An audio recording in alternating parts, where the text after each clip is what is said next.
Bonjour à toutes et à tous et bienvenue dans votre édition du journal sur la radio Don Bosco IGE2. Une nouvelle année commence, une nouvelle page s'ouvre et nous sommes heureux de l'écrire avec vous. À la une de l'actualité, éducation. À Moba, des ouvriers impayés bloquent l'accès à 2 écoles publiques. Nationales. À Kinshasa, la Cour de cassation rend son verdict dans le procès Constant Mutamba. Spiritualité. L'Église catholique en RDC perd un évêque auxiliaire émérite. Sport. Le Léopard battu par le Sénégal dans un match décisif des éliminatoires du Mondial 2026. Éducation. Des ouvriers impayés bloquent l'accès à 2 écoles.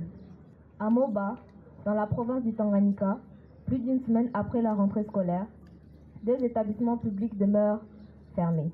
Il s'agit notamment de l'école primaire Kisakala et de l'Institut Moulembwe.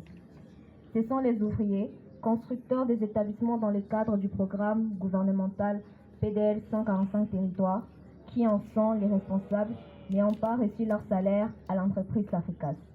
Le directeur de l'école Kisakala, Bernard Sondé, appelle au paiement rapide des arriérés afin de permettre à la reprise de cours et d'éviter une perturbation prolongée du calendrier scolaire. National. La Cour de cassation a rendu son verdict. Mercredi 13 août 2025, la Cour de cassation avait requis 10 ans de travaux forcés assortis aux 10 ans d'inéligibilité.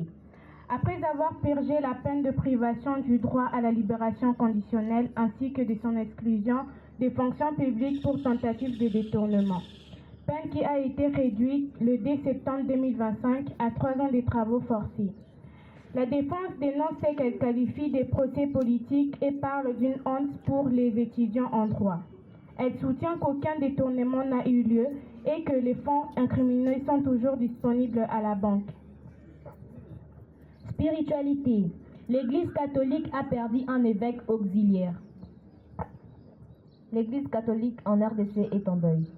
Son éminence Fridolin Cardinal Ambongo, archevêque métropolitain de Kinshasa, a annoncé le décès de Monseigneur Edouard Kisonga, évêque auxiliaire émérite de l'archidiocèse de Kinshasa, décédé le 20 août dernier. Monseigneur Kisonga restera dans la mémoire des fidèles comme un pasteur engagé, proche du peuple et serviteur fidèle de l'Évangile. Les Léopards battus par le Sénégal dans un match décisif des éliminatoires du Mondial 2026. Le 9 septembre 2025, au stade de Martyrs de Kinshasa, la RDC a affronté le Sénégal dans un match décisif des éliminatoires de la Coupe du Monde 2026. Les Léopards ont bien entamé la rencontre. Cédric Bakambu a ouvert le score à la 26e minute avant que Yohan Wissa ne double la mise à la 33e minute, à 2-0. L'espoir était permis, mais les Lions de la Teranga n'ont pas abdiqué. Pape Gueye a réduit l'écart avant la pause à la 39e minute. En deuxième période, Nicolas Jackson a égalisé à la 53e minute. Puis à la 87e minute, Pape Matar Sarr a inscrit le but de la victoire. Score final, Sénégal 3, RDC 2.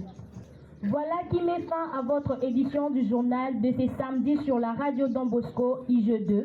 Merci de nous avoir suivis et restons connectés pour plus d'informations. Rebecca était à la présentation. Merci à Riziki et Pagale qui m'ont accompagné. On se retrouve à la prochaine. Au revoir.